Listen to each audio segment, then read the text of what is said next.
Salut la planète Agility, on se retrouve pour la toute première vidéo sur la préparation de Soon à l'Agility. Dans cette vidéo, on va parler de la première période de 2 mois à 4 mois. C'est évidemment la toute première période avec le chiot, c'est la période des découvertes, de la socialisation, c'est le moment où on commence à créer la relation avec le chiot. Donc je vais vous expliquer un petit peu ce que j'ai fait avec Soon sur cette période-là. Alors bien sûr, il y aurait 1 million de choses à dire sur cette période-là, on va pas pouvoir traiter de tous les sujets dans une seule vidéo. Donc avec Pauline, on a choisi d'axer cette vidéo sur 3 sujets principaux qui ont été les plus importants pour Soon et qui le seront probablement pour la plupart des chiots qu'on destine à l'agility. Donc on va parler surtout socialisation, jeu et interaction avec des objets. Donc pour commencer sur la socialisation, eh bien on peut dire déjà bien sûr que c'est une période qui va être super importante dans la vie du chiot et du futur chien adulte. Nos chiens donc adultes qui fassent de la compétition ou non, ils vont être exposés à des situations qui peuvent être potentiellement stressantes, notamment bien sûr la foule, le fait de croiser beaucoup de monde, de croiser beaucoup de chiens, d'être dans des environnements où il y a beaucoup de bruit, de changer également de lieu de vie régulièrement. Toutes ces situations-là, elles peuvent être potentiellement stressantes pour le chien. Mais plus le chien il aura été déjà exposé à ces situations-là, à ces stimuli durant son jeune âge, quand son cerveau il est encore très malléable et très ajustable, et plus il aura la capacité de s'adapter à ces situations stressantes et à les appréhender avec du coup moins d'angoisse et à se fondre un petit peu dans cet environnement d'agility, de compétition qui peut quand même amener à stresser le chien. Alors qu'est-ce que j'ai fait concrètement avec Soon sur cette période de socialisation de 2 à 4 mois? Eh bien j'ai la chance d'habiter dans un village touristique, donc il y a toujours un petit peu du passage, des gens, des chiens, des voitures, et ça m'a permis de rapidement pouvoir faire des sessions de socialisation dans cet environnement-là. Ces petites sorties, elles m'ont permis d'observer le caractère de Soon et de voir un petit peu comment elle réagissait aux différentes stimulations qui se présentaient à elle. Et du coup, j'ai pu remarquer qu'elle n'était pas spécialement, par exemple, stressée des bruits de portes qui claquent, des bruits de voiture. C'est pas quelque chose qui la stressait en particulier. Par contre, c'était un chiot qui avait tendance à marquer au moment du croisement avec d'autres chiens et avec des humains. Donc par exemple, si le chien voulait l'approcher ou l'humain, elle pouvait avoir envie plutôt de fuir, de reculer. Elle était vraiment mal à l'aise dans ces cas-là. C'est un moment où du coup il va falloir faire attention parce que quand on a un chiot, très souvent les gens ou les gens qui ont des chiens ont tendance à vouloir s'approcher, à vouloir voir le chiot de plus près, à venir discuter avec nous. Donc il faut faire quand même un petit peu attention parce que le but c'est pas que le chiot prenne peur évidemment. Avec un chiot, on va toujours choisir de faire des sessions qui seront très très courtes parce que plus le chiot il va fatiguer et moins il aura la capacité de se dépasser, de réagir correctement aux différents stimuli. Donc toujours des sessions très courtes qui durent peut-être maximum 5 minutes en fait, on n'a pas besoin de faire plus longtemps. Et un autre paramètre qui va être super important, c'est que le chiot vive uniquement de bonnes expériences. En fait, on va pas à la fois surexposer le chien dans la durée, mais on va pas non plus le surexposer dans la difficulté. Donc par exemple, si le chiot a peur des humains, eh bien on va pas le surexposer à la présence d'humains, on va y aller évidemment de manière très progressive. Pourquoi c'est important de ne pas faire de la surexposition et de pas aller trop vite dans ce moment-là?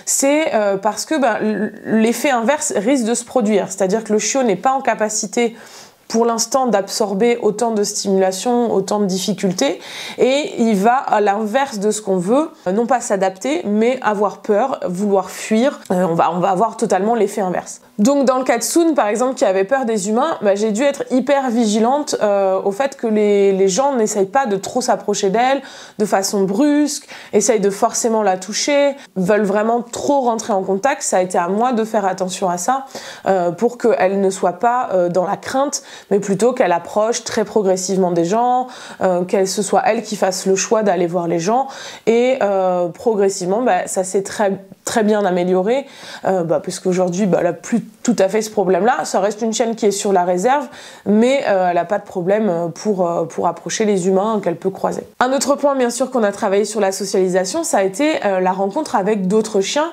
et notamment des chiens inconnus. Sur le même principe que ce que je vous ai expliqué, eh bien, j'ai toujours fait en sorte que les chiens que Soon rencontrait lui fassent vivre uniquement de bonnes expériences. C'est très important pour tous les chiots, encore une fois, qu'ils vivent de bonnes expériences et non pas des choses trop brutales, parce que sinon, hein, encore une fois, on va avoir l'effet inverse. Mais c'était encore plus important pour Soon parce qu'elle avait déjà un petit peu d'appréhension à croiser d'autres chiens. Bon, bien sûr, elle était toute petite, ça reste un tout petit chiot, des fois les chiens ont des attitudes un peu brusques, donc c'est pas quelque chose d'inquiétant, mais je voulais surtout pas que ça s'accentue.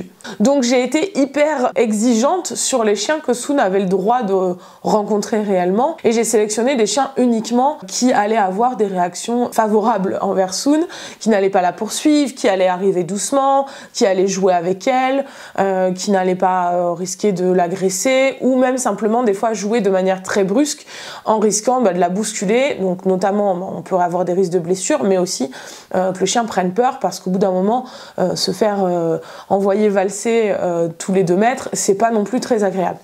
Donc j'ai vraiment choisi des chiens que je connaissais, qui étaient très sympathiques avec les autres chiens, et du coup sa peur des autres chiens s'est petit à petit diminuée, et quand on croisait des chiens dans la rue, ça se passait de mieux en mieux. Donc ça, c'est vraiment important pour tous les chiots de bien sélectionner quel chien vous allez présenter à votre chiot, hein, de faire en sorte, encore une fois, que ce soit une bonne expérience pour la socialisation et pas à l'inverse développer de la peur. C'est encore plus important quand on a un chiot qui est un peu timide, là ça va être encore plus important. Donc un petit conseil, quand vous avez un chiot pour la socialisation, c'est peut-être à l'inverse de ce qu'on a pu vous conseiller, mais moi je vous déconseille tout ce qui est lâcher de chiot, lâcher de chien, où il n'y a pas de sélection préalable, où on ne fait pas attention quel chien va rencontrer le chiot, où on ne fait pas attention non plus à la différence de taille qu'il peut y avoir, parce que même si les chiots s'amusent, il peut y avoir une grosse différence de taille. On va éviter aussi de rencontrer tous les chiens en ville qu'on ne connaît pas. On va éviter forcément de mettre en contact le chiot avec tous les autres chiens qu'on va croiser, parce que, encore une fois, on risque d'avoir l'effet inverse. Enfin, un autre point qu'on a bossé aussi sur la socialisation avec Soon, eh bien, ça a été le fait de changer de maison. Je me déplace très régulièrement pour donner des stages, pour faire des compétitions, et finalement, ça sera la vie de Soon, et ce sera la vie, en fait, de beaucoup de chiots qui vont faire des compétitions ou des stages, parce que on est amené à se déplacer, à dormir à l'hôtel, en gîte, à faire de la route, à s'arrêter sur des aires d'autoroute. Le chien, il va être amené à rencontrer ces situations-là, et c'est toujours mieux de faire ça quand le chiot il est jeune et adaptable beaucoup plus facilement, que de se rendre compte quand le chien il a 2 ans et qu'on a envie d'aller en stage et qu'on dort à l'hôtel et que le chien il est incapable de se poser, il est en stress parce que il sait pas ce qui se passe, il sait pas où il est, et il est complètement perdu. Donc voilà, ça fait aussi partie de la socialisation pour nos chiots d'agility de changer d'endroit comme ça régulièrement. Donc vous voyez que la socialisation, ça a été quand même quelque chose d'assez prenant durant cette période de 2 à 4 mois. J'avais vraiment envie de mettre l'accent sur ça, parce que pour moi c'est quand même la priorité, c'est d'avoir un chien qui soit à l'aise partout. Je m'en fiche un petit peu, qu'il sache faire des tricks, qu'il sache faire 1 million de choses à 4 mois, ça m'intéresse pas. Je préfère avoir un chiot qui soit vraiment à l'aise partout. Donc voilà, on a vraiment mis l'accent sur la socialisation. Évidemment, le chiot, il n'a pas un temps disponible très important, hein, il dorme quand même énormément, donc ça nous a laissé peu de place pour le reste, mais voilà, la socialisation était vraiment une des grosses thématiques à ce moment-là. Alors évidemment, on n'a pas fait que de la socialisation. Durant cette période, j'ai aussi mis l'accent sur le jeu, parce que c'est l'âge où le chiot, naturellement, il a cette tendance à vouloir jouer. Ils veulent jouer entre eux, ils veulent jouer avec nous. Ils sont vraiment naturellement joueurs, c'est instinctif. Donc c'est intéressant de profiter aussi de cette période-là pour développer le jeu, mais avec nous. Alors qu'est-ce que j'ai fait avec Soon autour du jeu, ou plutôt qu'est-ce que j'ai pas fait. Soon, c'était un chiot qui avait tendance à beaucoup mordiller les mains. Elle était vraiment sur la morsure, à beaucoup venir pincer avec ses petites dents pointues, vous voyez de quoi je parle. Du coup, j'ai essayé d'éviter déjà tout ce qui est jeu avec les mains, où elle risquait justement de continuer d'accentuer cette idée de vouloir me mordre, déjà parce que ça faisait super mal, et en plus parce que je veux pas qu'elle fasse ça en fait, je veux pas que ce soit quelque chose qui se développe encore plus chez elle.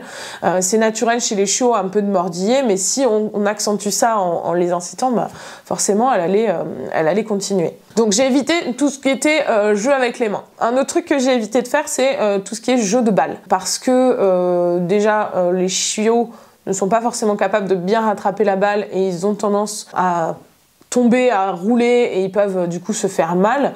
Donc ça, c'est pas intéressant. Je dirais encore plus quand on fait de l'agility, le but c'est pas que le chiot il se blesse avant d'avoir commencé l'agility quand même. Donc on évite vraiment ce type de jeu là déjà pour ça. Ce que j'aime pas non plus trop dans le jeu de balle, eh bien c'est qu'on ne fait pas vraiment partie du jeu. C'est-à-dire que on lance la balle, on la lance loin de nous et il n'y a pas réellement d'interaction avec l'humain.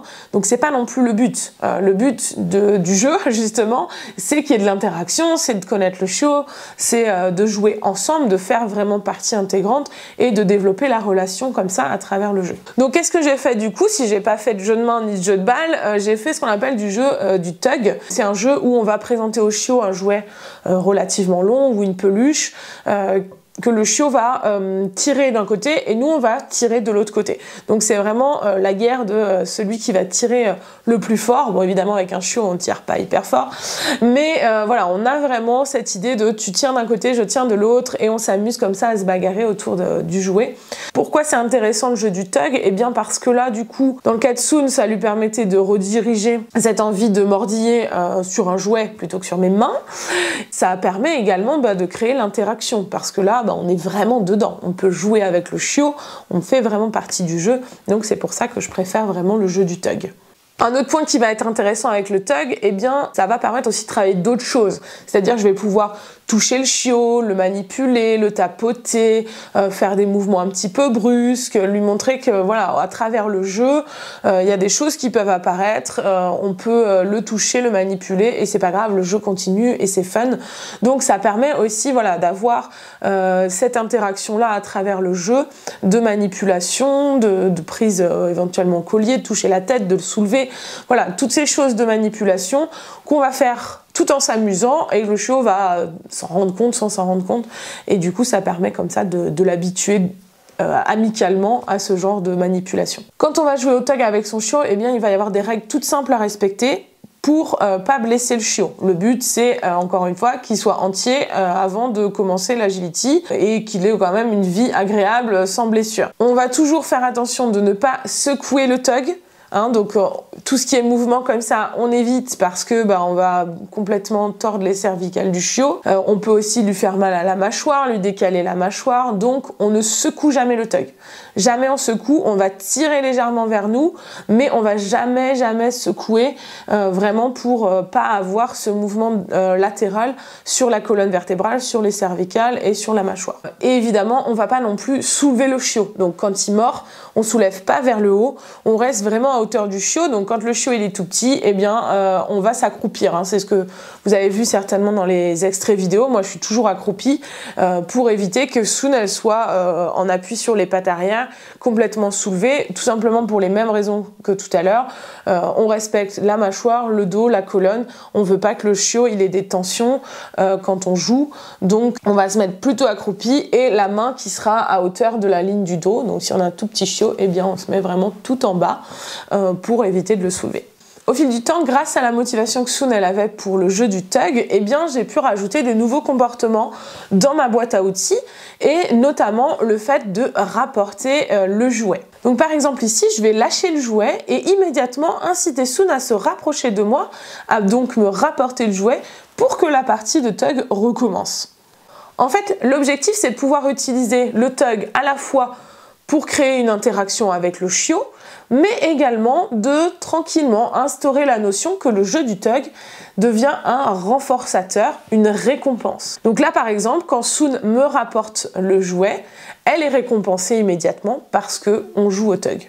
Et au fur et à mesure, eh bien, les comportements que je vais lui demander, ça va plus être simplement de me rapporter le tug pour jouer, ça va être forcément des choses de plus en plus complexes, mais avec toujours cette récompense à la fin qui est la partie de jeu avec moi. Un dernier point qu'on a abordé sur cette période de 2 à 4 mois, ça a été l'interaction avec des objets. Pourquoi c'est important? Eh bien parce que l'interaction avec des objets, c'est le tout début de l'agility. Finalement, l'agility, si on réfléchit, c'est une suite d'interactions avec des objets qui sont assez gros comme objets, mais c'est de l'interaction quand même avec des objets qui ne bougent pas. Donc on a déjà le tout début de l'agility en travaillant ça avec notre chiot. Ça va être aussi intéressant de toute façon pour n'importe quel chiot parce que ça permet de travailler la proprioception.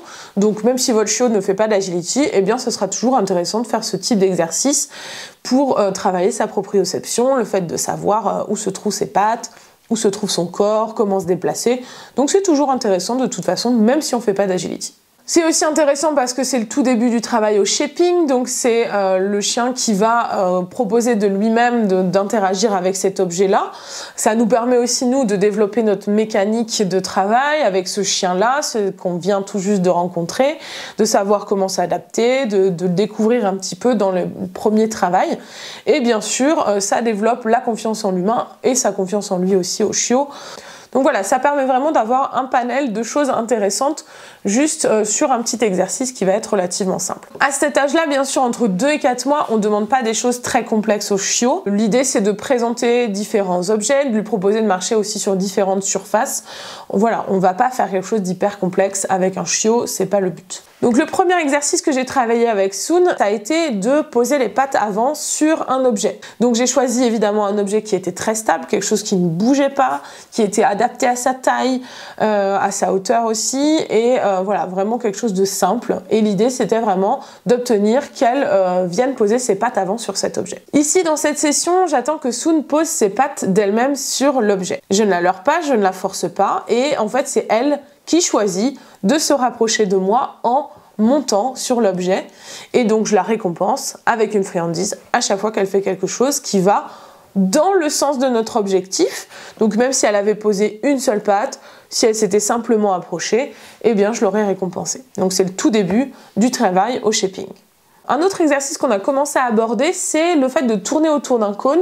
Toujours au shaping, on a fait vraiment très peu de sessions. C'est quelque chose qu'on verra plus tard dans d'autres périodes, quand Soon était un petit peu plus âgé. Mais voilà, on a déjà abordé un petit peu cette idée d'interagir avec un objet en tournant autour et pas forcément en posant les pattes dessus. C'est intéressant de chercher à avoir plusieurs types de comportements pour que le chiot ne développe pas un seul type de comportement non plus avec les objets. Donc globalement, sur ces sessions d'interaction avec des objets, j'ai toujours fait en sorte que ça soit accessible pour Soon, qu'elle arrive rapidement à produire une partie du comportement, voire le comportement final. On a aussi toujours fait des sessions hyper courtes parce que un chiot il n'a pas une grosse concentration, donc c'est vraiment des sessions très courtes avec beaucoup de récompenses et pas vraiment régulièrement, hein. C'était vraiment 1 ou 2 fois par semaine maximum. Le chiot il a le temps comme ça d'emmagasiner ce qu'on lui a appris sur la session précédente. Le but c'est vraiment de maintenir la motivation et l'envie de recommencer la prochaine fois. Si les sessions, le chien il passe son temps à échouer, à pas avoir de récompense, que c'est trop long, que ça le saoule, la prochaine fois, il n'aura pas envie de le faire. Donc vraiment des sessions courtes, intenses, avec plein de récompenses pour que le chien il soit à fond. Quand je dis à fond, évidemment, je ne parle pas de vitesse, hein. Attention, je parle vraiment que la chienne soit hyper concentrée et hyper focus sur ce qu'on est en train de faire. Je veux pas du tout que le chiot il aille vite pour l'instant, je veux qu'il fasse simplement quelque chose avec envie, avec concentration. Attention à pas confondre les deux, c'est pas parce qu'un chiot va vite qu'il a compris l'exercice, et c'est pas parce qu'un chiot va lentement qu'il n'ira pas vite après. Bon, vous commencez à connaître Soon, c'est pas un problème la vitesse. Voilà pour cette toute première vidéo sur la préparation de Soon à l'agility. Dites-moi en commentaire si ça vous a plu et quel thème en particulier vous avez le plus apprécié. On pourra éventuellement faire une vidéo plus approfondie sur ce sujet-là. Dans cette vidéo, j'ai uniquement abordé 3 thématiques, mais évidemment, on peut faire d'autres choses avec son chiot sur cette période-là. Si ça vous intéresse, que vous avez envie d'en savoir un petit peu plus, eh bien, je vous invite à télécharger notre guide de l'agility âge par âge, où avec Pauline, on vous a résumé tout ce qu'on fait avec nos chiots sur différentes périodes. Donc vous allez retrouver cette période de 2 à 4 mois avec d'autres sujets, et on va aussi aborder tout ce qu'on fait jusqu'à la préparation à la compétition.